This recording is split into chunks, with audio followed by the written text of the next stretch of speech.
పల్నాడు జిల్లాలో medical college ఏర్పాటు ప్రజల చిరకాల కోరిక అని గురజాల మాజీ ఎమ్మెల్యే కాసు మహేష్ రెడ్డి అన్నారు. పిడుగురాల మండలం నిర్వహించిన విలేకరుల సమావేశంలో ఆయన మాట్లాడారు. వైఎస్ జగన్మోహన్ రెడ్డి ముఖ్యమంత్రిగా ఉన్న సమయంలో రాష్ట్రానికి 17 మెడికల్ కాలేజీలను మంజూరు చేసి వాటి నిర్మాణ పనులు ప్రారంభించడం గొప్ప విజయమని చెప్పారు. పల్నాడు ప్రాంత ప్రజలకు మెరుగైన వైద్య సేవలు అందించాలనే ఉద్దేశంతో ఎక్కడా కూడా మెడికల్ కాలేజీ ఏర్పాటు చేయాలని అప్పట్లో కోరామని గుర్తు చేశారు. ప్రభుత్వం మారిన తర్వాత ఆ మెడికల్ కాలేజీలు విక్రయించే ప్రయత్నాలు జరిగాయని, అయితే వాటిని ప్రజల ఆస్తులుగా కాపాడేందుకు వైఎస్ఆర్ కాంగ్రెస్ పార్టీ అడ్డుకుందని పేర్కొన్నారు. బిల్డింగులు కట్టడం, అన్ని మొట్టమొదటి ఫేజ్ హాస్పిటల్ పూర్తి చేసి మెడికల్ కాలేజ్ హాస్పిటల్ కి ఒక రూపం తీసుకొచ్చాం. ఆ రోజున హాస్పిటల్ 2 సంవత్సరాల క్రితమే ప్రారంభించాల్సి వస్తే మొన్న 2 నెలల వరకు ప్రారంభించలేకపోయింది ఈ తెలుగుదేశం ప్రభుత్వం. అంతేకాదు, అప్పుడే కనుక హాస్పిటల్ ప్రారంభించుంటే కాలేజ్ కూడా 2024లోనే వచ్చేది. కానీ వాళ్ళ అలసత్వం, వాళ్ళ అవగాహన లేకపోవటం వల్ల 2 సంవత్సరాలు నష్టపోయాం. ఒక బ్రహ్మాండమైన సామాజిక దేవాలయాన్ని, మా చిన్నప్పుడు కోరిక ఈ ప్రాంతంలో ఒక మెడికల్ కాలేజ్ హాస్పిటల్ కట్టాలని, అది జగన్మోహన్ రెడ్డి గారి వల్ల సాకారమైంది. చూసాం, తెలుగుదేశం ప్రభుత్వం వచ్చిన వెంటనే ఒక ఉద్యమం వైఎస్ఆర్సీపీ పార్టీ మన నియోజకవర్గం గురజాలలో చేపట్టి సెల్ఫీల చేత అనేక మాధ్యమాల్లో చేసి చివరికి ప్రవాస భారతీయులు కూడా దాంట్లో భాగస్వాములైతే దాన్ని పట్టించుకొని ఎమ్మెల్యే ఎరపతినేని శ్రీనివాసరావు పరిగెత్తుకుంటూ పోయాడు. ఆ రోజున పోయి దీన్ని ఎలాగన్నా పూర్తి చేస్తామన్నారు.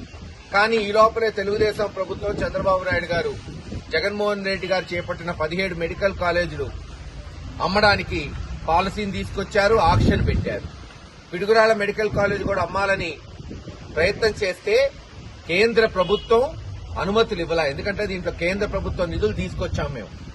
కేంద్ర ప్రభుత్వం ఇలా చేయలేము, ఈ పాలసీ కుదరదంటే గమ్ముగా వెనక్కి తిరిగి వచ్చారు. అంతేకాదు, ఎవరన్నా సరే ప్రైవేట్ వ్యక్తులు ఈ మెడికల్ కాలేజీలో కొంటే రేపు 3 సంవత్సరాల తర్వాత మా ప్రభుత్వం వస్తుంది, మీ తాట తీస్తా అని జగన్మోహన్ రెడ్డి గారు చెప్తే ఒక్కడు కూడా టెండర్లో భాగస్వాములు అవ్వాల. చివరికి గతి లేక, మరో మార్గం లేక, పైగా కేంద్ర ప్రభుత్వం అడుగుతుంది, నిధులు ఇచ్చాం, ఏం చేశారు, పైగా బిల్డింగ్ పూర్తయింది, 90% హాస్పిటల్ రెడీగా ఉంది, అన్నీ చూసి మళ్లీ ప్రజలు తిరుగుబాటు వచ్చిద్దేమో అని 2-3 నెలల క్రితం హాస్పిటల్ ప్రారంభించారు. ఈ రోజు విన్నాం, ఈ హాస్పిటల్ కి 100 సీట్లతో కేంద్ర ప్రభుత్వం శాంక్షన్ ఇచ్చిందని. కేంద్ర ప్రభుత్వానికి కృతజ్ఞతలు తెలియజేస్తున్నాం. ఎందుకంటే జగన్మోహన్ రెడ్డి గారి రెక్కల కష్టం వృధా కాకూడదు. ప్రభుత్వాలు వస్తుంటాయి, పోతుంటాయి, అధికారం వస్తుంటుంది, పోతుంటుంది, ప్రజలు శాశ్వతం, మనం చేసే పనులు శాశ్వతం. జగన్మోహన్ రెడ్డి గారి నాయకత్వంలో మేము నాటిన వృక్షం ఆ మెడికల్ కాలేజ్. అది ఈరోజు ఫలాలు ఇస్తుంది ప్రజలకి. మీరే చూస్తారు, వచ్చే సంవత్సరాల్లో మహావృక్షం అవుతుంది.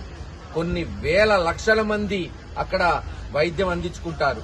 కొన్ని వేల మంది ప్రాంత బిడ్డలు డాక్టర్లుగా అత్యంత తక్కువ ధరలకే చదువుకునే వసతి కల్పించాం.